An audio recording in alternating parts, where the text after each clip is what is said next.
SBS 경제자유살롱 정성문입니다. 2023년 첫 방송 시작하겠습니다. 오늘은 쓸쓸하게 저 혼자 좀 시작합니다. 2023년 올 한 해 경제가 어떻게 흘러갈지 그것이 다 여러분 궁금하실 것 같은데 오늘 김영익 교수님 모시고 전체적인 조망을 좀 해보도록 하겠습니다. 안녕하십니까? 네, 안녕하십니까? 네, 새해 복 많이 받으십시오. 네, 복 많이 받으십시오. 23년 일단 어떻게 크게 그리고 계십니까? 예, 2023년은 뭐 경기는 침체다. 침체다. 예, 작년에는 그 인플레이션하고 그 다음에 뭐 금리 인상 이게 그 주요 이슈였었는데 네. 올해는 뭐 상반기부터 경기 침체가 이슈라고 보는데요. 네. 그런데 저는 올해는 그 현재의 경기보다는 미래 경기 지표를 나타내는 선행지수 같은 걸 보자. 우리가 선행지수가 예를 들어서 2021년 6월달에 순환변동체가 정점을 쳤는데요. 네. 그게 올 상반기 어느 시점에 저점을 칠 것 같습니다. 그래서 현재의 경기는 나쁘지만은 미래의 경기는 좋아진다 이런 지표들이 나올 것이기 때문에 아마 우리는 현재의 경제 지표만 볼 텐데요. 미래 경기를 나타내는 지표들 한번 뭐 장단기 금리차든지 선행지수 순환변동치든 이런 걸 올해는 더 보시는 게 좋을 것 같습니다. 항상 교수님이 이제 나와서 경제 그 얘기를 하실 때 수출입 동향 말씀을 많이 하셨단 말이죠. 대한민국의 수출입이 정말 중요하다 이렇게 말씀하셨는데요. 우리가 전 세계로 수출하기 때문에요. 우리 수출만 보면 세계 경제의 흐름을 알 수가 있죠. 예를 들어서 작년에 중국으로 수출은 감소했고 미국으로는 수출이 증가했거든요. 작년에 중국 경제가 별로 안 좋고 미국 경제는 좋았다. 우리 수출만 보면 알 수가 있는 것이죠. 그런데 우리 수출이 작년 9월까지 증가하다 10월부터 뭐 전년 동월 대비 3개월 연속 감소했고요. 아마 올 상반기에는 감소폭이 확대될 것 같습니다. 더 커진다고요? 예. 그럼 수출이 우리가 감소한다는 것은 결국 세계 경제가 나쁘다. 그래서 요새 뭐 IMF 등 모든 전망 기관 다 전망치 낮추고 있지 않습니까? 예를 들어서 IMF가 작년 10월달에 세계 경제 전망하면서 세계 경제 성장률 한 2.7%로 전망했는데요. 조만간 1월 그 수정 전망치가 나올 겁니다. 아마 2%나 그 밑으로 뭐 낮춰서 전망할 것 같습니다. 그래요? 이런 것들 우리 수출이 미리서 작년 10월부터 감소하면서 미리서 다 이야기했다는 거죠. 그렇군요. 그 1월 그러니까 월 초에 발표가 되잖아요. 그게 항상 1월 중순경에 발표될 겁니다. 1월 중순에 발표되나요? 우리 수출은 1월 초에 발표하고요. 매월 초에 발표하죠. 1월 초에 1월 1일에 또 발표했나요? 1월 1일 날 우리 수출 발표했는데요. 그것도 역시 감소. 감소했습니다. 작년 12월께 발표됐는데 뭐 3개월 연속 지금 감소폭이 뭐 거의 두 자릿수에 접근해 가고 있고요. 아마 1월은 뭐 두 자릿수 확실할 것 같습니다. 그러니까 2월 1일에 발표되는 1월 통계는 그러니까 점점 확대될 것이다. 그렇습니다. 그래요. 굉장히 그러니까 경기 자체는 침체로 가는 게 뭐 우리 수출로도 확인이 되고 이제 세계 경제 전망도 점점 그렇게 될 것 같다. 그렇습니다. 하지만 이거는 동행 지표인 거죠. 현재 경제 지표죠. 그런데 이런 거를 선행지수가 2021년 6월에 정점을 치고 계속 하락하면서 나빠질 것이다 계속 예고를 해준 거죠. 그래서 실제로 지금 나빠지고 있고요. 뭐 주가도 뭐 선행지수 순환변동체가 떨어지면 제가 늘 주식 투자는 안 하시는 게 좋습니다. 하시더라도 좀 비중을 많이 줄여드려야 됩니다. 선행지수 순환변동체 떨어지고 뭐 주가도 먼저 떨어지고 지금 경기도 나빠지는 국면입니다. 그럼 계속 그럴까요? 그런데 앞서 말씀드렸습니다만 선행지수 순환변동체가 저는 아마 2분기 후반 무렵에 저점을 칠 수 있다고 보고 있습니다. 5, 6월 정도에. 3월 전후에요. 1분기. 1분기 후반. 2, 3월 정도요. 6월보다는 한 3월 무렵에 저점을 칠 가능성이 높다고 보고 있거든요. 그거는 계속 우리가 관찰을 해야 되는데 특히 선행지수 순환변동체 앞서가는 게 장단기 금리차입니다. 저는 장단기 금리차요? 이게 순환변동치 계산하는데도 장단기 금리차가 들어가나요? 거기에 선행지수에 들어가 있고요. 그리고 특히 10년하고 1년 우리 국고채 수익률 정부에서 발행하는 국고채라는 게 있지 않습니까? 10년하고 1년 이 수익률이 선행지수에 뭐 어떤 때는 5개월 선행하는 경우 있고 어떤 때는 1개월 선행하는 경우도 있지만 최근 선행성이 짧아지고 있거든요. 그런데 이게 12월 달에 역전까지 됐어요. 10년 국채 수익률이 1년보다 낮아졌죠. 이거는 심각한 침체가 온다. 네. 아마 1월은 그래서 경기가 아마 더 나빠질 거예요. 예, 그런데 그게 최근에 보니까 1월 뭐 어제 오늘 뭐 이틀밖에 안 되는데 조금 더 지켜봐야 되겠습니다만은 네. 감소폭이 조금 축소되고 있거든요. 아, 살짝 올라오고 있다. 예, 이거는 좀 지금 1월 들어서 2일밖에 거리가 안 그쵸, 됐으니까 그쵸. 아직 좀 얼마 더 안 지켜봐야 됐- 되겠습니다만 네. 좀 축소될 것 같습니다. 보통은 이제 장기 채권의 금리가 높고 단기 채권의 금리가 그거보다는 상대적으로 낮아야지 일반적인 상황인데 네, 그렇습니다. 이 위기 상황에 뭐 상황이 안 좋을 때는 이게 장기 채권의 금리가 더 낮고 예, 단기 채권의 금리가 상대적으로 좀 높아져서 이게 예. 마이너스를 찍을 때가 있는데 지금 그런 상황이라는 예, 거죠. 그렇습니다. 그게 확대되면 확대될수록 좀 불안하다는 느낌인데 예, 근데 그게 살짝 1, 2일은 괜찮지 않을까 이런 느낌이군요. 예, 예. 저는 뭐 이달에 조금 이 마이너스 폭이 좀 축소되리라 보고 있습니다. 아, 우리나라는 10년물하고 1년물 차이를 예. 보는군요. 보통 미국에서는 10년물하고 2년물 많이 보지 않나요? 그렇죠. 미국에서는 10년하고 2년물 가지고 예, 그게 뭐 1980년대 이후로 보면은 네. 뭐 그게 역전되면은 미국 경제가 반드시 경기 침체가 왔었죠. 미국의 예, 이제 10년물하고 2년물하고를 마이너스한 예, 그것의 그래프인 거죠. 지금 마이너스 상태인 지가 꽤 됐습니다. 예, 작년 하반기부터 마이너스였는데요. 네, 네. 예, 저게 저 세인트루이스 연방은행에서 매일매일 발표해 주거든요. 네, 네. 예, 그런데 미국도 저게 마이너스 폭이 확대됐다가 최근에 보니까 약간 마이너스 폭이 축소되고 있는 조짐이 나타나고 있어요. 80년대 그래프 아까 잠깐 보시면은 뭐 2% 가까이 마이너스 2% 가까이 찍은 적도 있기는 합니다만은 예, 항상 그 다음에는 이게 마이너스권으로 간 다음에는 좋지 않았다. 예, 그렇습니다. 네. 뭐 기간의 문제였지 저희 장단기 금리차가 역전되고 미국 경제가 꼭 침체가 왔었거든요. 네. 뭐 작년 하반기부터 저게 역전돼 가지고 뭐 빠르면 올 상반기에도 경기 침체가 온다. 네, 네. 예, 그리고 최근에 미국은 그 3개월짜리가 10년짜리보다 더 높아져 버렸어요. 그러니까 10년 마이너스 2년도 보지만 10년 마이너스 3개월도 예, 보는데 10년 마이너스 3개월이 경제 성장을 예측하는데 단기 예측하는 데는 좀 더 중요하거든요. 아 그래요. 예. 예, 그래서 최근에 그 3개월짜리가 오히려 10년짜리보다 높아지면서 네. 예, 미국 경제가 조만간 침체가 올 것이다. 예, 그걸 예고해 주는 거죠. 아 미국은 아직 침체는 아니군요. 그러니까 공식적으로 올 것이다. 예, 올 것이다. 아마 올 상반기에 미국 경제 성장률이 마이너스로 갈 가능성이 높습니다. 예, 올해 최근에 1월에 나온 그 블룸버그 컨센서스 보니까요. 네. 미국 연간 경제 성장률을 0.3%로 전망이 났거든요. 0.3%요? 예, 예. 플러스. 예, 플러스 0.3인데요. 네. 예, 그거는 뭐 언제든지 마이너스 성장할 수 있다. 그렇죠. 이건 오차 범위 아닌가요? 이 예, 정도면. 그렇습니다. 그래서 상반기에는 아마 마이너스 성장하고 하반기에는 조금 플러스 성장해가지고 0.3 갈 텐데요. 네.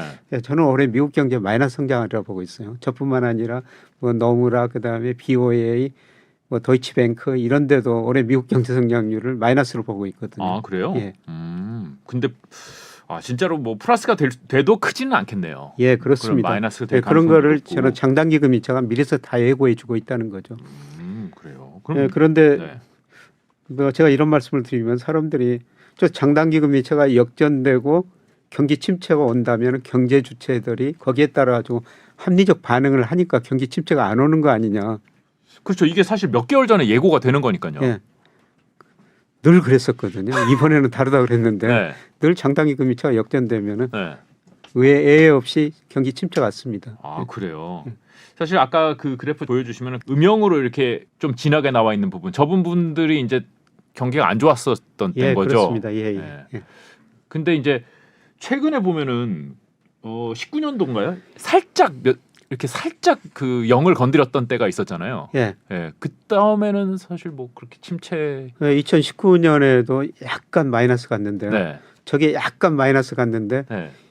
2020년 3, 4월이 두 달간 미국 경기가 침체 국면이었어요. 아, 미국에는 네. 경기 침체, 뭐 정점 저점을 MBR 전미 경제영수 발표하거든요. 근데 2020년 3, 4월이 2개월 동안 경기 침체였습니다. 역사상 미국 경제가 침체 기간이 2개월인 적은 처음이었었어요. 아, 근데 그렇군요. 그때도 2019년에 잠깐 장단기 금리차가 역전됐죠. 그 짧은 경기 침체까지도 예상해줬다는 겁니다. 그 코로나 상황 특수 상황 아니었나요? 특수 상황까지 사실 코로나가 발생할지는 몰랐지만 그렇죠. 뭐 저게 장단기 금리차가 다, 그런 다 알려준다. 예, 그렇습니다. 그럼 이번에는 꽤 깊게 그렇죠. 들어갔는데 그때에 비교하면은 예. 그러면은 꽤 길어질 수 있다는 얘기 아닌가요? 그렇죠. 침체가. 예, 그래서 아마 올 1분기부터 마이너스 성장하고요. 네. 예, 제가 보기에는 3분기까지는 마이너스 성장할 것 같습니다. 아, 1, 2, 3분기다. 예. 그래요. 그러면은 뭐 시장이 그렇게 좋기는 어려웠겠네요. 근데 주가라는 거는 네. 미래가 선반영을 하고 있으니까요. 네. 예, 그런데 저는 우리나라 주가는 뭐 저평가 영역에 들었었다 이런 말씀을 드립니다만은 네. 예, 미국은 아직도 가대평가 영역이 있어요. 아, 그래요. 예. 많이 그래서 내렸는데요, 미국도. 예, 우리가 더 많이 떨어졌죠. 아, 그쵸. 예. 우리가 뭐 2021년 6월 정점을 치고 먼저 그쵸. 떨어졌고 미국은 예, 작년 들어서나 떨어지기 시작했지 않습니까? 네. 우리가 지금 고점에서는 우리가 훨씬 더 많이 떨어진 그렇죠. 거죠. 예. 그럼 뭐 우리나라도 아니 근데 우리나라도 장단기가 역전됐고 미국도 역전됐으니까 두 시장 그렇게 좋을 요인은 없지 않나요? 주가는 상당히 미리서 반영한다는 거죠. 그렇죠. 예.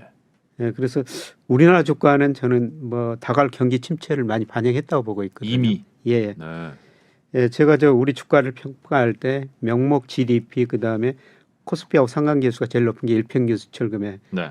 예, 그다음에 총 유동성을 나타내는 뭐 강의 통화 M2 이런 거 가지고 평가하면요. 네. 예, 제가 2021년 하반기 뭐 작년 상반기에는 이거에 비해서 우리 주가가 코스피가 너무 가대평가됐다. 예, 그래서 주가가 많이 떨어질 수 있습니다. 뭐 3,300 갈 때 2,200도 이야기했었거든요. 아, 네. 예, 그런데 그래서 최근에 닥터둠이라는 2,200 별명을 얻으셨죠. 예. 예. 근데 최근에 2,200까지 떨어지면서 네. 다 저평가형에 들어서 버렸어요. 아, 그래요. 지금 우리 명목 GDP로 적정 주가 추정하면 지금 3,000 정도 나오거든요. 아, 그래요. 예. 근데 지금 2,200이니까 많이 저평가됐죠. 교수님이 이렇게 희망적인 이야기를 하실 때가 있으셨군요. 아니 저는 뭐 늘 그 데이터를 보고 아, 데이터에 의해서 좋으면 좋고 나쁘면 네. 나쁘다고 하는데요. 네. 그 일평균 수출 금액에 비해서 수출이 마이너스로 돌아섰겠지만은 네. 그래도 주가 저평가형에 들었었고요. 그다음에 총 유동성에 비해서도 우리 코스피가 한 20% 이상 저평가됐거든요. 그래서 그런 변수에 대해서 2011년 하반기, 2020년 상반기는 가대평가됐기 때문에 예, 제가 주가를 부정적으로 볼 수밖에 없는데요. 네. 예, 그런데 그것들이 완전히 상황이 역전돼 버렸죠. 이미 그걸 예. 다 반영을 했다. 예, 제가 그것으로 가대평가됐기 때문에 주식 비중을 줄이셔야 됩니다. 근데 지금 가소평가형에 들어섰으니까 주식 비중 늘려야 된다 이렇게 말씀을 드릴 수밖에 없는 거죠. 아, 지금은 주식을 늘려야 되는 예, 타이밍이다 그렇습니다. 말씀이시군요. 아. 물론 여기서 더 떨어질 수가 있어요. 네. 제가 늘 올 1분기에 주식 좀 사십시오. 네. 이런 말씀을 드리는데요. 뭐 지금 그 시기라고 보고 있습니다. 근데 1분기, 2분기, 3분기까지도 침체라고 보시지만은 주가의 저점은 2분기까지는 가지 않을 것이다라는 예. 예상이시군요. 아까 현재의 경기는 뭐 3분기까지 침체지만은 네. 미래의 경기를 나타내는 선행지수는 반등할 거라는 겁니다. 조만간 저점을 치고. 아, 예. 그러면 주식도 그걸 따라갈 예, 수밖에 그렇습니다. 없다. 예, 예. 아, 현재 경기가 좋고 나쁜 거는 예. 그 다음 문제다. 예. 아, 주식을 늘리자. 네. 근데 이제 시장에서 많은 분들이 불안해하는 게 물가가 잡힐 것이냐 이거를 불안해하거든요. 결국 물가를 자꾸 얘기하는 이유는 금리를 연준이 미국에서 계속 올리고 있는데 예. 이게 이제 물가랑 직접적으로 연관돼 있어서 그런 거잖아요. 물가 상승률은 당분간 뭐 미 연준이나 우리나라 한국은행이 목표한 뭐 2% 수준을 넘을 길은 넘을 겁니다. 네. 예, 그러나 상승률 수준 보면은 이미 정점을 치고 하락 국면에 들어섰거든요. 네. 그래서 얼마나 빨리 떨어지느냐 이게 문제인데요. 뭐 올해 미 연준이나 한국은행이 뭐 소비자 물가 뭐 PC 미국은 PC 뭐 그런 거로 보는데요. 네. 뭐 3.5, 3.6 정도 보고 있거든요. 네. 예, 그런데 저는 뭐 상반기 경기 침체에 빠지면 수요가 위축되기 때문에 물가 상승률이 연준이 예상하는 것보다 더 낮으리라고 보고 있습니다. 금리를 더 많이 예. 올리지 않아도. 예, 한국은행이 예상한 것보다 예, 물가 더 낮으리라 보고 있거든요. 네. 예, 그런 측면에서 보면은 뭐 한국은행이 아마 1월에 금리 한번 올리면은 네. 금리 인상 마지막일 것이다. 아, 그래요? 예, 그리고 연준도 예, 저는 많이 올려야죠. 2번이고요. 네. 예, 저는 뭐 1월 말 2월 초에 FMC 있는데 거기서 한 번 올리면 거의 끝이라고 보고 있습니다. 왜냐하면은 미국이나 우리나라나 마이너스 성장하는 통계들이 나올 것이기 때문에요. 예. 아 그래요? 예. 그 점도표 연준 위원들이 찍어놓은 거에는 아직 좀 갈 길이 있다 이렇게 찍어 놓으셨던데 지난달에. 그 이제. 점도표 믿지 마십시오. 계속 변합니다. 그때 상황에 따라 가지고요. 예, 그런데 지금 연준 위원들이 생각하는 미국 경제하고 시장이 보는 미국 경제하고 많이 차이가 있죠. 네.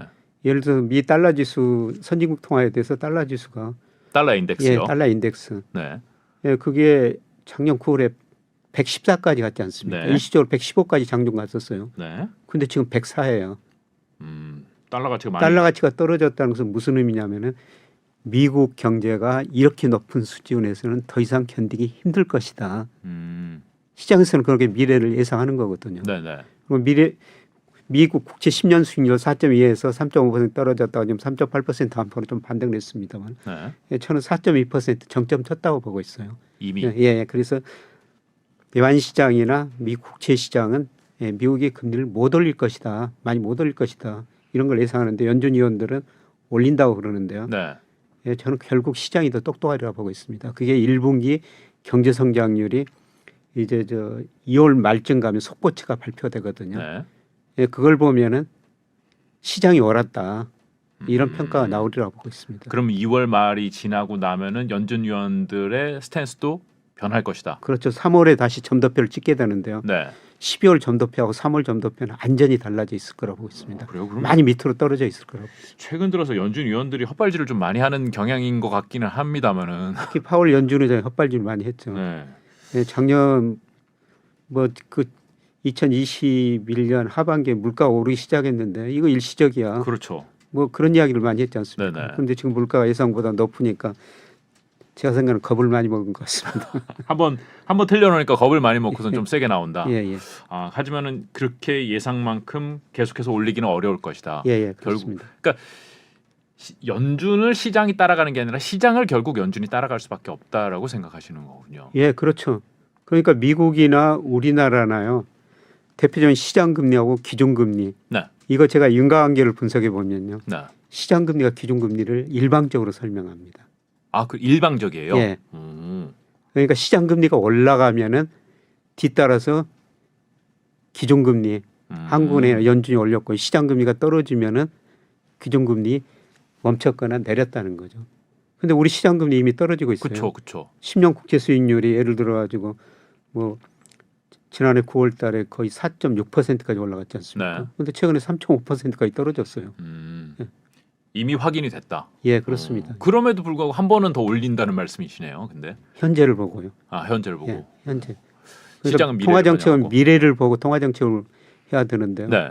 예를 들어서 대표적으로 한국은행 2008년 8월 달에 금리 인상했거든요.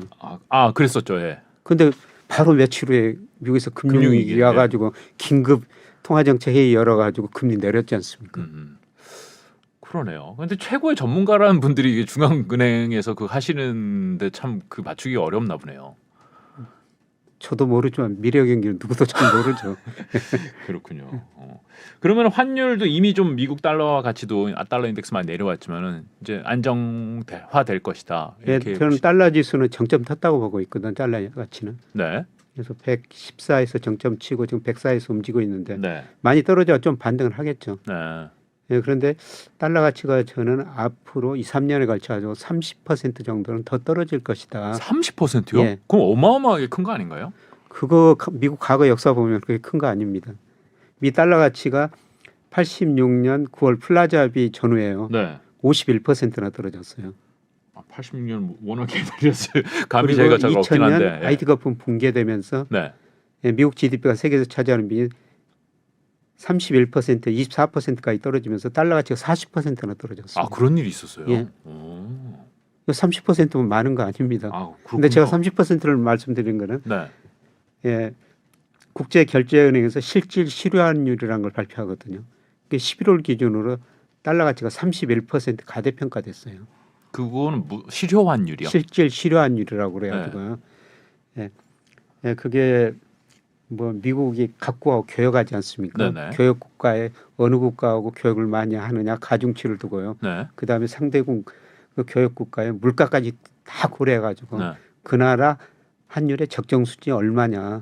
예, 그래서 2000년을 100으로 해가지고요. 1994년부터 발표합니다. 그게 100이 넘었으면 그 나라 통화 가치가 가대평가됐다. 100이 하면 가소평가됐다. 그렇게 평가하는데요. 네네. 11월 기준으로 31% 가대평가됐습니다. 예, 그 30% 가대평가됐던 게 2000년대 초반이었었어요. 네. 예, 그때는 무슨 일이 있었냐면 90년대 중반에 미국 경제에서 정보통신 혁명이 일어나가지고 미국 경제가 고성장 저물가를 동시에 달성했거든요. 생산성이 증가하면서 네. 미국 경제 신경제다 권리락수 이코노미다. 미국 경제 극찬할 때였었어요. 그때 30% 가대평가됐고 극찬하다가 결국 나스닥 시장에서 엄청난 거품이 발생했다 붕괴되면서 네네. 예, 미국 GDP가 31에서 24%까지 세계 비중이 줄어들면서 달러 가치가 40% 떨어진 거거든요. 네네. 근데 지금 미국 경제 그렇게 좋지 않습니다. 그 정도는 아니죠. 예. 대내 불균형 엄청 심화되고 있어요. 그렇죠. 지금 미국 연방정부 부채가 한때 130% 갔다가 조금 지금 떨어졌습니다만 연방정부 부채 많죠. 예, 그다음에 대순부채 18조 달러예요. 네. 2011년 8월에요. S&P라는 신용평가 회사가 연방정부 부채는 없다. 대순부채는 없다. 그래가지고 미국 국가 신용등급을 한 단계 떨어뜨린 적이 있었거든요. 아, 그랬었죠. 예. 그때보다 지금 훨씬 더 대불균형이 심화되고 있어요. 가장 중요한 거는 그럼에도 불구하고 달러 가치가 31%나 가대평가됐다는 거죠. 그럼에도 불구하고 사람들이 시장에서 달러를 찾았다는 뜻이기도 하네요. 예, 그거는 작년에 뭐 특수한 경우였죠. 예. 작년에 미국에 그렇게 극강 금리를 인상하니까 돈이라는 게 눈이 있어가지고 수익률 높은 데로 이동하지 않습니까? 네. 예, 그리고 러시아 우크라이나 전쟁 때문에 안전자산을 찾았죠. 그게 달러였죠.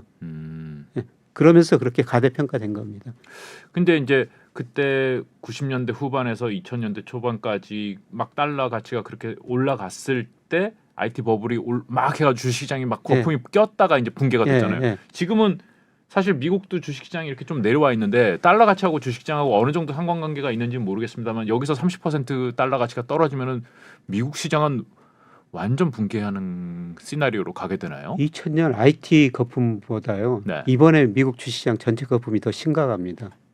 아, 그래요? 예, 흔히가 버핏 지수라고 그러는데요. 네네. 버핏 지수는 미국 주식시장 시가총액을 예, 명목 GDP로 나눈 거죠. 네네. 2000년에 211%였어요. 네. 그러니까 미국 주식시장 전체 시가총액이 명목 GDP보다 2배 높았다는 거죠. 네. 2배 높았다는 건데요. 예, 그런데 2021년 4분기에요. 네. 334%였어요. 역사상 아, 가장 거품이 발생한 겁니다. 예, 그리고 떨어져가지고 작년 4분기 데이터는 아직 발표가 안 됐습니다. 3분기 데이터 보니까 235%입니다. 아, 많이 떨어지긴 많이 떨어졌네요. IT 거품 붕괴 직전보다도 높고요. 그렇네요. 그다음에 지난 21년 평균이 186%입니다. 예, 그리고 미국 가계 자산 중에서 주식 비중이 2000년에 48%까지 올라갔어요. 네. 예, 그런데 이번에 2021년 4분기에 54%까지 올라갔거든요. 아, 여러 가지 그때보다도 거품이 더 심각하다는 거죠. 뭐 어떤 지표로 보든 주식 보유 비중으로 예. 보든 뭐 GDP 대비 예. 시가총액으로 보든 예.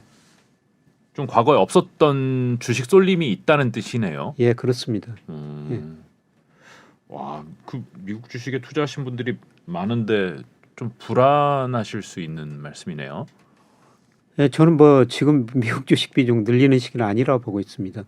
왜냐하면 앞으로 달러 가치 떨어진다고 말씀드렸죠. 네네. 달러 가치가 떨어지면 그동안은 작년에는 미국 주가가 떨어져도 달러 가치가 올랐기 때문에 네네. 주식에서 마이너스 수익률을 달러 가치가 올랐기 때문에 어느 그 정도, 정도 예, 예, 커버를 했었죠. 커버를 했었죠. 네. 그런데 앞으로 달러 가치도 떨어지고 주가도 떨어진다면은 물론 제 전망이 틀릴 수도 있습니다만 저는 그 가능성이 높다고 보는데요. 네네. 그렇게 되면 양쪽에서 손해를 보게 되는 거죠. 그러네요.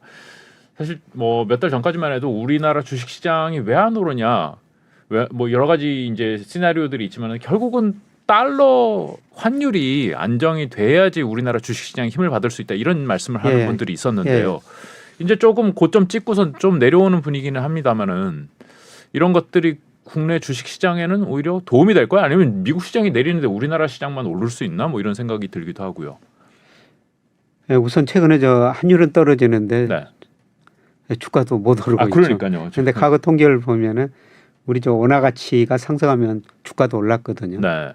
예, 주가 오르면 또 거꾸로 원화 가치가 올랐죠. 근데 네. 제가 인과관계를 분석해 보니까요. 주가가 환율을 더 많이 설명해 줍니다. 아 그래요? 환율이 안정되면 그럼 주가가 오를 것이다라는 잘못된 설명이군요. 거의 동행하긴 한데요. 네, 네. 그래도 구체적으로 인과관계 뭐 통계 비법으로 뭐 그랜저 인과관계 테스트, 그랜저 심스 인과관계 테스트 이런 것들이 있는데요.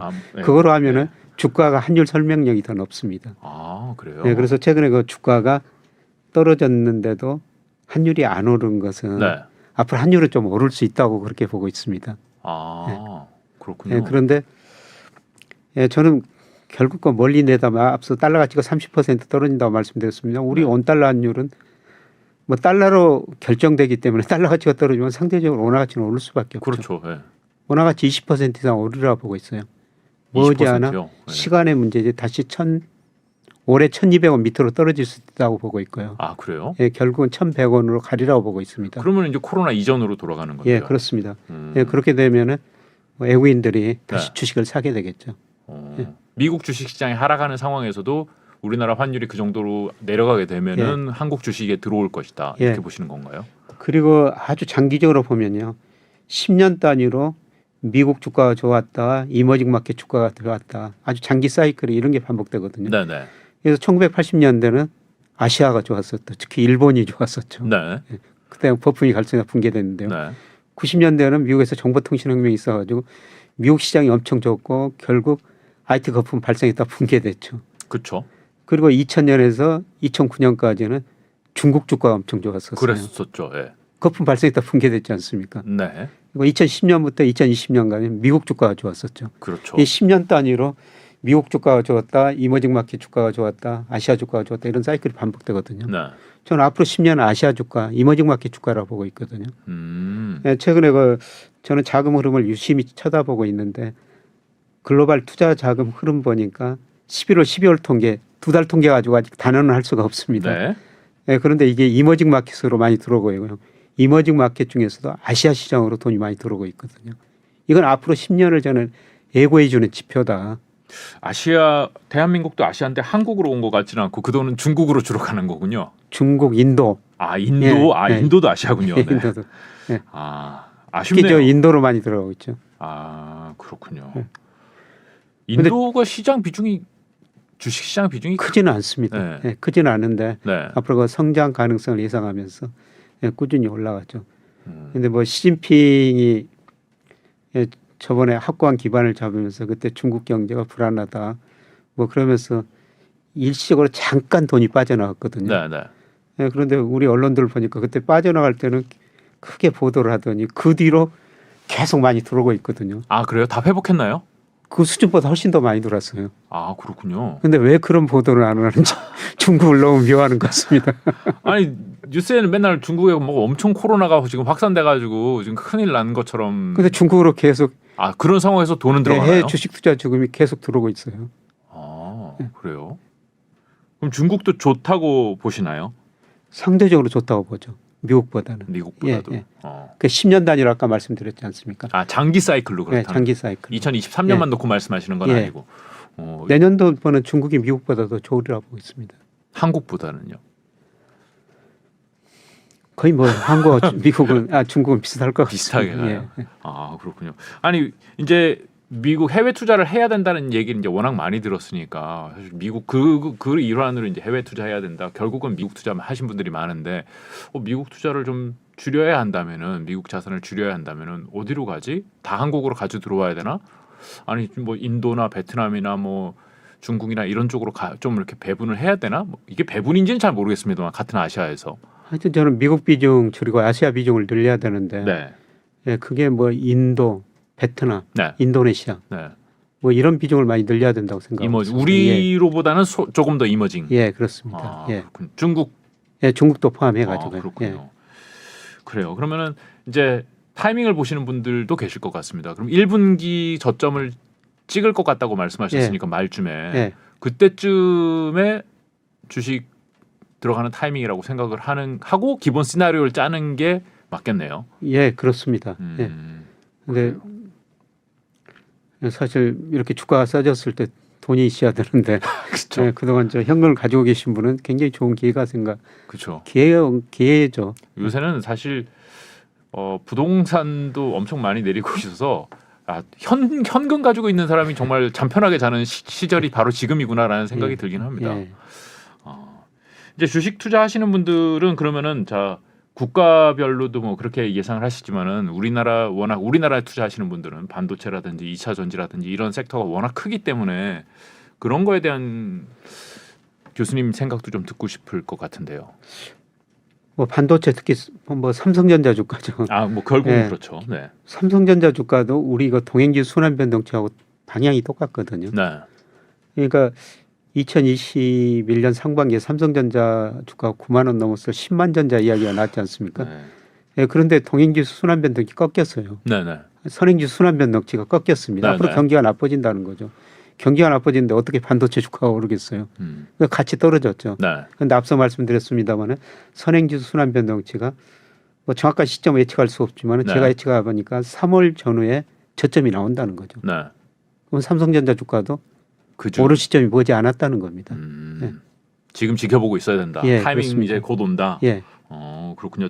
삼성전자 그러니까 결국 반도체 산업 이 다 같이 뭐 같은 방향으로 움직일 것 같고 폭은 좀 다를 수 있겠지만 그럼 배터리 쪽은 어떻게 보세요? 배터리도 이제 굉장히 관심 많으시죠. 2차 전지는 뭐 장기적으로 추세죠. 뭐 전 세계적으로 전부 전기차로 가고 있지 않습니까? 그런데 뭐 2차 전지 주가가 많이 올랐다 많이 떨어진 거는 자동차는 대표적으로 내구재 아닙니까? 네. 올해 경기가 침체가 온다니까 사람들이 자동차 덜 살 수밖에 없죠. 그렇죠. 뭐 미국에서 중고차 값이 엄청 떨어졌다는 얘기도 나오고요. 그래서 지금 뭐 2차 전지 주가가 떨어졌는데요. 저는 뭐 추세는 상승 추세다. 지금 추세 밑으로 많이 떨어졌는데 뭐 저는 지금 뭐 서서히 사셔야 된다고 보고 있습니다. 장기적으로는 결국 전기차가 대세이기 때문에 그렇습니다. 지금 순간적으로 좀 내려왔지만은 그래도 장기적인 추세를 바꿀 수는 없다. 그렇습니다. 그래요. 친환경 쪽은 어떻게 생각하세요? 친환경 에너지 막 이런 것들도 한때 바람이 많이 불었었는데 작년에 보니까 수익률 좋았던 건 결국 석유 업체들이더라고요. 친환경 하면 뭐 태양광 뭐 그런 것들도 할 수가 있는데 뭐 그것도 성장 산업은 성장 산업인데 문제는 저 중국하고 경쟁하는 기업들은 가능한 좀 중국이 워낙 싸게 생산할 수가 있으니까 뭐 질은 또 따라와 버리거든요. 그렇죠. 생산량이 많아지면 결국 퀄리티는 올라갈 수밖에 없죠. 그렇죠. 그래서 뭐 우리나라 조선업종 그게 우리나라 조선업 수출이 한때 10%까지 갔다가 작년에 2.5%로 우리 수출 비중이 떨어졌어요. 우리 전체 수출에서 조선이 차지하는 비중이요? 선박이 차지하는 비 10%까지 갔다가 작년에 2.5%입니다. 우리나라 조선이 세계 최고 아니었나요? 그거는 아직 고급 LNG선 이런 거에서 최고지만은 일반 보통 배는 중국이 다 만들거든요. 물량에 있어서는 그리고 뭐 LCD 이런 거 보세요. 이미 끝났죠. 이미 끝났죠. 그러니까 태양광 같은 것도 중국이 다량 생산해 버린다는 거, 싸게 많이 생산해 버릴 수 있다는 거죠. 그래서 중국하고 경쟁하는 기업은 좀 피하는 게 좋다 이런 말씀을 드릴 수가 있는데요. 이런 측면에서 보면은 2차 전지도 사실 그 중국이 엄청나게 잘 만들고 있지 않습니까? CATL이 뭐 해외에도 공장을 짓는다 뭐 그런 얘기 나오던데요. 그런데 제가 전문가들 견해 들어보니까 2차 전지는 이게 아날로그 기술이 많이 들어간다는 겁니다. 이렇게 그 만드는 미세한 손재주에 따라 가지고 그래요? 그게 품질이 많이 달라진대요. 품질은 뭐 우리나라 제품들이 좋다고 하기는 하던데요. 그래서 우리나라 LG 같은데 뭐 굉장히 삼성 SD한테 굉장히 이거 오래됐지 않습니까? 그런 기술력이 다르다고 그럽니다. 그래서 조금 더 갈 수 있다고 그러는데요. 하여튼 그 중국하고 경쟁하는 사람은 중국이 워낙 싸게 모든 물건을 싸게 생산할 수 있기 때문에 그런 거를 좀 조심할 필요는 있는 것 같습니다. 미국이 중국을 세계 시장 그 밸류 체인에서 좀 이렇게 끊어내려고 노력을 하고 있는데 그래도 중국이 뭐 완전히 끊겨 나가기는 어렵다고 보시는 거군요. 미국만 시장이 아니잖아요. 유럽 시장도 있고 뭐 미국은 유럽 시장 맞겠지만은 아시아 시장이 있거든요. 저는 중국의 전기차가 머지않아 지금 전 세계가 하면은 일본 특히 아시아 시장에 가면은 아시아 국가 가면 일본 차들이 많거든요. 그거를 저는 머지않아 중국 전기차가 대차리라고 생각하고 있어요. 도요타가 있던 자리에 중국 차가 현대차가 아니라 현대차는 아니군요. 현대차도 가 있겠죠. 근데 네. 중국이 전기자동차를 우리 현대차보다 질은 좀 낮지만은 네. 싸게 많이 생산해 볼 거라는 겁니다. 음. 뭐 소득이 낮은 나라에서는 네. 비싼 차 타고 다닐 수가 없죠. 그렇죠. 예. 결국 가격이 굉장히 중요한 요인이죠. 그렇습니다. 예. 그래요. 오늘 그 주식시장 여러 가지를 여쭤보고 있는데 사실 말씀 안 드린 게 유가입니다. 예. 그 유가가 사실 굉장히 우리 경제, 뭐 물가, 특히는 물가의 부담 요인인데 이제 2023년도는 어떻게 예상하세요? 유가는 뭐 안정이다. 근데 좀 반등할 것 같습니다. 저는 유가나 구리 가격 전망할 때요. 네. 우리 코스피를 봐요. 네? 유가를 코스피를 보고 생각하신다고요? 예, 네. 구리 가격도 우리 코스피를 봅니다.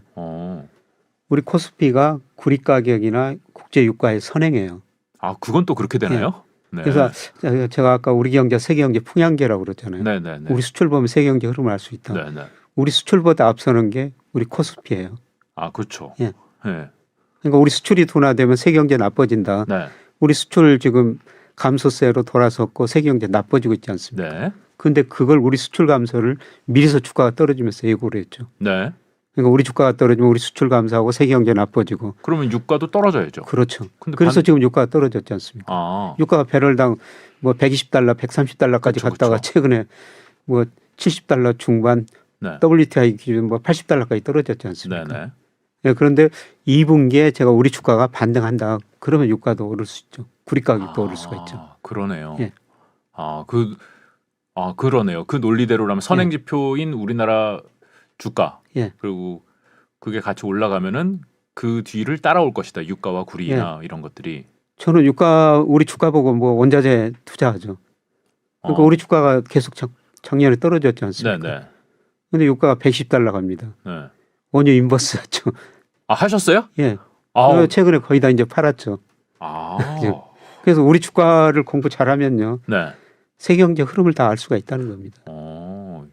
그렇군요. 아, 주가 우리 코스피를 보고선 유가를 예, 베팅을 할 수 있다. 예. 그러니까 이 바닥치고 올라올 때 유가나 구리 가격도 바닥치고 올라올 수 예. 있다. 네. 예를 들어서 저 2006년 7년 초에 국제 유가가 배럴당 150달러 간 적이 있었거든요. 네네. 그때 골드만삭스 같은데 200달러. 200불. 예. 근데 우리 주가 미리서 떨어지고 있었어요. 아, 우리 주가 떨어지고 미국에서 위기 오고 유가 급락했지 않습니까? 네네. 그랬었죠. 골드만삭스가 그때 아주 큰 역사에 남을 헛발질을 했었죠. 예. 그래서 우리 주가만 잘 보면은 뭐 글로벌 경제, 금융시장, 그 다음에 원자재 가격까지도 전망해 볼 수가 있다는 겁니다. 제가 구리는 잘 모르겠습니다만 유가는 그런데 뭐 러시아 전쟁이라든지 지금 사우디와의 뭐 관계라든지 이런 것들이 영향을 좀 많이 미치지 않나요? 뭐 원자재 가격은 그런 게 영향을 미치죠. 네. 예, 그런데 뭐 러시아, 우크라이나 전쟁 계속되고 있는데 유가 떨어졌지 않습니까? 또 그렇게 생각하니까 그러네요. 그만큼 수요가 위축되고 있다는 겁니다. 그래서 국제 뭐 IEA 뭐 여러 가지 유가 전망하는 기관이 있지 않습니까? 네네. 올해는 초과 공급이에요. 초과 공급. 예. 전쟁 상황과 관계없이. 예. 수요가 그만큼 경제가 나빠지니까 원유 수요가 줄어든다는 거죠. 예. 그렇군요. 그런데 이제 문제는 그 중국이죠. 네. 예, 중국이 원유도 많이 소비하고 그다음에 뭐 철강, 뭐 세계 원자재 엄청나게 소비하지 않습니까? 그렇죠. 예, 중국이 이거 규제를 안 한다니까 올해 그 중국 경제 성장률 올라갈 것이다. 근데 블룸버그 컨센서스 같은 데 보면요. 대부분의 나라가 경제 성장률 전망치가 작년보다 올해 높은 나라가 없어요. 아, 예. 근데 유일하게 높은 나라가 중국입니다. 높게 전망하는 나라가. 작년에 중국 경제 한 3% 성장하는 거 추정이 되는데 네.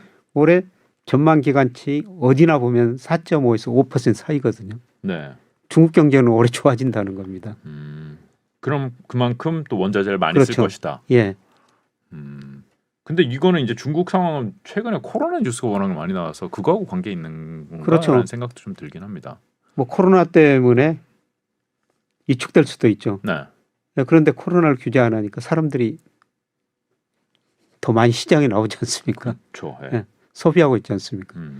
그래서 중국 소비가 늘어나면서 중국 경제 성장률이 올해 올라갈 것이다. 이런 전망이 나오는 것입니다. 철저하게 데이터를 보시는군요. 예. 예. 알겠습니다. 지금까지 드린 질문과는 조금 이제 다른 질문을 드리겠습니다. 부동산 시장. 예. 예, 이것도 여쭤봐도 될까요? 어떻게 보십니까? 최근에 좀 많이 빠지고 있는 것 같은데요. 예, 저는 뭐 2020년 전 세계가 워낙 돈을 많이 풀었기 때문에 네. 모든 자산가에 거품이 발생했다 붕괴되는 과정이다. 네. 채권 시장에서는 거품이 완전히 붕괴됐습니다. 채권이요. 예. 네. 그래서 예를 들어서 미국 10년 국제 수익률이 2020년 뭐 코로나 때문에 2월 달에 0.54%까지 떨어졌거든요. 역사상 네. 최저치였었어요. 네. 근데 얼마 전에 4.2%까지 올라갔죠. 네. 예, 제가 미국 적정 10년 국제 수익률 추정에만 4% 정도 나오거든요. 네. 근데 4% 넘어섰으니까 채권 시장 거품이 붕괴됐죠. 이제 주시장에서 거품이 붕괴되는 과정이에요. 네. 예, 그런데 부동산은 우리나 미국이나 이제서야 떨어지기 시작했습니다. 둘 다 작년 6월이 고점이었어요. 그렇죠. 우리도 한 KB 6개월 됐죠. 국민은행 네. 기준 말씀드립니다만은 예, 그다음에 미국의 케이스 실러 20대 도시 주택가에 보니까 작년 6월이 고점이었거든요. 네, 네. 우리나라 미국이나 작년 6월 고점을 치고 이제서야 떨어지기 시작한다는 거예요. 네. 사실 실질 체감으로 느끼는 건 뭐 한 석 달 이 정도 되는 것 같아요. 예, 그렇죠. 예, 한 9월 정도까지만 해도 긴가민가 했거든요. 예. 예. 그럼 이게 계속 떨어질 것이다. 지금은 이제 시작이다. 이렇게 보시면 예, 저는 시작이고요. 네. 주가보다 부동산 가격 예측하기가 좀 더 쉽습니다. 쉽다고요? 예, 왜냐하면 네. 부동산은 한 번 떨어지면 사이클이 굉장히 오래 가거든요. 한 방향으로. 올해라고 하면은 어느 정도를 올해라고? 뭐 4, 5년 가죠. 4, 5년이요. 예. 오. 그래서 뭐 최근에 저 로버트 실러 에일더 교수도 뭐 책 보면 부동산 가격 예측하기는 더 쉽다. 네. 그렇게 써놨더라고요. 왜냐하면은 한 번 오르면 한 방향으로 상당히 오랫동안 오르고 네. 떨어지면 한 방향으로 상당히 오랫동안 떨어진 게 부동산이거든요. 그렇죠. 과거 최근에 이제 2022년까지 오른 거를 2021년 말까지 이제 올랐던 걸 예. 생각해 보면 좀 오래 오르기는 예, 했었죠. 예, 예. 네. 그런데 아주 장기 추세를 보면요.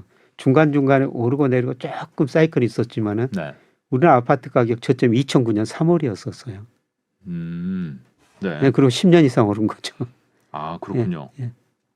2009년 이제 금융위기 이후에 이제 예, 그때부터 저점을 오르기 시작한 찍었다. 겁니다. 예. 네. 그리고 중간에 약간 조정이 있기는 있는데요. 추세는 그때부터 작년 6월까지 상승 추세거든요. 네.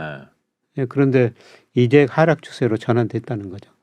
그래서 문제는 이제 얼마나 떨어지고 얼마나 갈 것인가. 그렇죠. 어느 정도 기간 동안 떨어지고 어느 폭으로 떨어질 것이냐 이거죠. 그거는 뭐 누구도 잘 모르는데요. 네, 네. 예, 그런데 모든 자산가에는 연착륙이라는 게 없다는 겁니다. 경착륙이라는 거죠. 아, 그래요. 예, 예를 들어 주가가 제가 일평균 수출하고 우리 코스피하고 상관관계가 높다고 말씀드렸습니다만 2001년 뭐 4월 무렵에는 거의 40% 정도 가대평가됐어요. 네. 근데 최근에 20% 이상으로 가소평가됐지 않습니까? 네. 그러니까 적정 수준에서 그치지 않는다. 그렇죠. 네. 그러니까 모든 자산가에는 오를 때는 적정 수준보다 훨씬 이까지 올라오고 떨어질 때는 적정 수준 밑으로 떨어지는 거죠. 네. 지금 주가가 그렇습니다. 네. 부동산도 마찬가지라는 겁니다. 네. 그런데 얼마나 가대평가됐느냐 네. 그걸 네. 참 판단하기가 어렵죠. 그걸 판단하는 기준이 있어요. 네. 물가에 비해서 얼마나 올랐느냐, 소득에 비해서 얼마나 올랐느냐, 네. 렌트에 비해서 얼마나 올랐냐 이런 세 가지 기준으로 보통 평가하거든요. 네. 근데 우리나라 평균 집값이 한 30% 정도 가대평가됐습니다. 지금 내려와 있는 상황인데 예, 그렇습니다. 그럼에도 불구하고 한 30%는 과대평가됐다고 보시는군요. 예, 예. 네, 대표적으로 그 PIR이라는 지표가 있죠. 최근에 좀 언급이 되는 예. 이제 지수인데요. PIR 저희 그래프가 있죠. 네. 이거는 뭐 주택 가격을 가구 소득으로 나눈 거거든요. 네. 예, 보통 서울의 경우인데요. 저희 그래프에 나옵니다만은 네. 중간 가구 소득을 가지고 중간집 서울이 작년 말에 19배였어요. 이게 무슨 의미냐면 내가 소득이 중간 수준이고 서울에 있는 집 중에 중간 정도 집을 살려면은 하나도 안 쓰고 19년 저축해야 된다는 거죠. 음. 근데 이게 이제 떨어져 가지고 예, 작년 그 9월 보니까 17.7로 떨어졌거든요. 아, 이미요. 예. 네. 네. 근데 이게 장기 평균이 12에 비해요. 12. 그래도 예. 많이 위군요. 네. 그래서 얼마 전에 그 원희룡 국토교통부 장관이 한 언론하고 인터뷰하면서 뭐 집값이 30-40% 떨어져야 된다. 장관이 그런 이야기를 하고 있더라고요. 유튜브를 좀 보시는 것 같아요. 교수님 말씀을 듣는 것 같습니다. 네, 그런데 그 기준 중에 하나가 저 PIR이라는 PIR 이다. 겁니다. 아직도 저만큼 가대평가돼 있다는 거죠. 좀 많이 내려와야 될 것 같은데요. 예. 그리고 이제 기간이 문제인데요.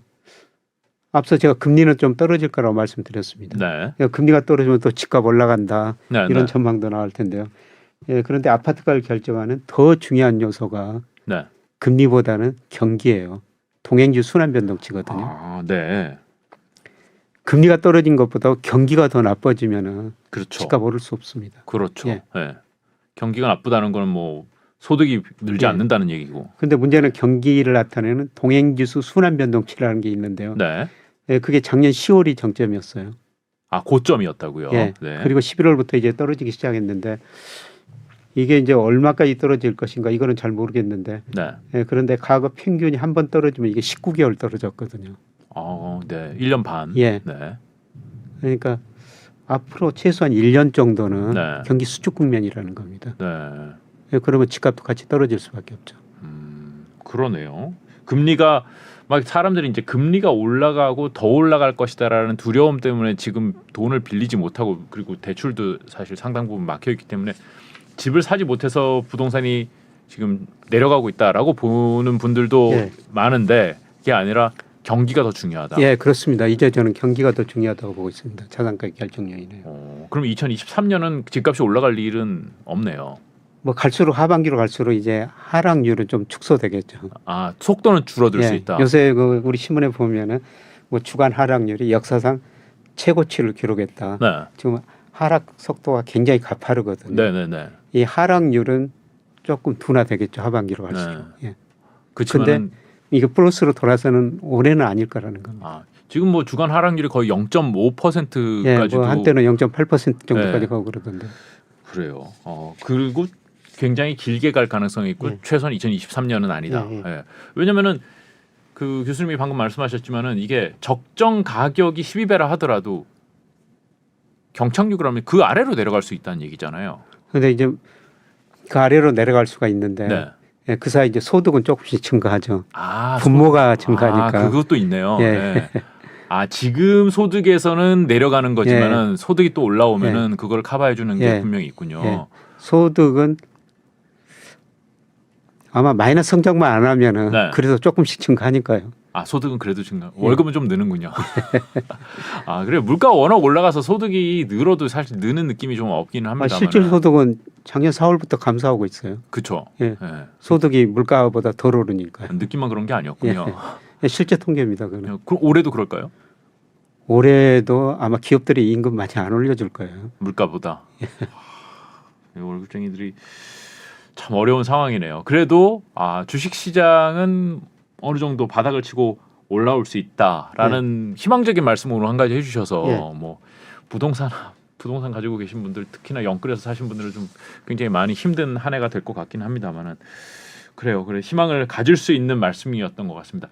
저는 이제 교수님 보내드려야 돼서 마지막으로 이제 경기 침체를 지금 이제 몸으로 맞고 있는 건데 굉장히 불안해하시는 분들이 많거든요. 교수님이 좀 말씀을 마지막으로 좀 해주신다면요. 실제로 올 상반기는 불안하죠. 네. 아마 기업체에서 구조 조정한다, 뭐 경비 전략한다 이런 이야기가 많이 나올 거예요. 더 불안한데요. 더 불안한데요. 네. 네, 그런데 저는 뭐 주가는 네. 이 상황을 거의 지금 반영하고 있다. 여기서 조금 더 떨어질 여지가 있어요. 네. 네, 그런데 거의 다 반영하고 있다. 네, 그래서 오히려 그 주식을 싸게 살 기회가 오고 있다. 이런 말씀을 드리고 싶습니다. 그래서 제가 요새 그 나가는 곳마다 말씀드린 거는 우리가 그 주가지수 3천 시대 뭐 4천, 5천 이야기하면서 주시장에 정말 많이 참여하셨지 않습니까? 네네. 네, 그때는 코스피가 제가 말씀드린 경제 변수 20-30% 가대평가됐어요. 네네. 근데 지금 20-30% 가소평가됐다는 겁니다. 근데 결국은 제자리로 돌아가는 게 주가거든요. 네, 그래서 이럴 때일수록 우리가 주시장에 더 관심을 가지셔야 된다는 겁니다. 네, 알겠습니다. 자, 2023년 SBS 경제자유살롱 첫 게스트로 서강대 김영익 교수님 모셨는데 오늘 첫 시간부터 굉장히 희망적인 메시지를 주셔서 경기가 힘들더라도 시장은 거의 다 왔다. 이제 올라탈 준비를 하면 되겠다. 이렇게 마무리를 하면 될 것 같습니다. 네. 오늘 나와주셔서 정말 고맙습니다. 고맙습니다.